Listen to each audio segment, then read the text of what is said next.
વૃતાલય સહ ભગવાન જયતિ સાક્ષાત। વરતાલ ધામ એટલે શ્રી સ્વામિનારાયણ સંપ્રદાયની રાજધાની કહેવાય।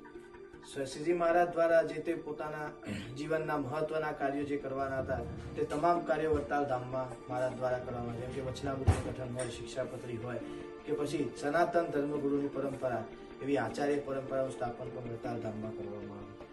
એવા વરતાલ ધામના 200 વર્ષ પૂરા થવા જઈ રહ્યા હોય ત્યારે એવા દ્વિશતાબ્દી મહોત્સવના પર્વે વરતાલ ધામ પીઠાધિપતિ પરમ પૂજ્યપાદ ધર્મ ધુરંધર ગણાલ આચાર્ય મહારાજ શ્રી રાકેશ પ્રસાદજી મહારાજ કેનેડાની ધરતી ઉપર સર્વ હરિભક્તોને આમંત્રણ આપવા માટે 3 જૂનથી કેલ્ગરી, એડમન્ટન, વિનિપેગ, ટોરન્ટો વગેરે સ્થાનોમાં વિચરણ કરે। જેમાંના પૈકી વિનિપેગ જેવા સ્થાનની અંદર પ્રથમ વખત પધારતા હોય તો સર્વ સત્સંગીને હૃદયથી મારો ભાવભરી વરતાલ ધામ કેનેડાથી આમંત્રણ છે કે જે તે અનુકૂળ સ્થાનમાં લાભ લેવો। સર્વ હરિભક્તોને જય સ્વામિનારાયણ।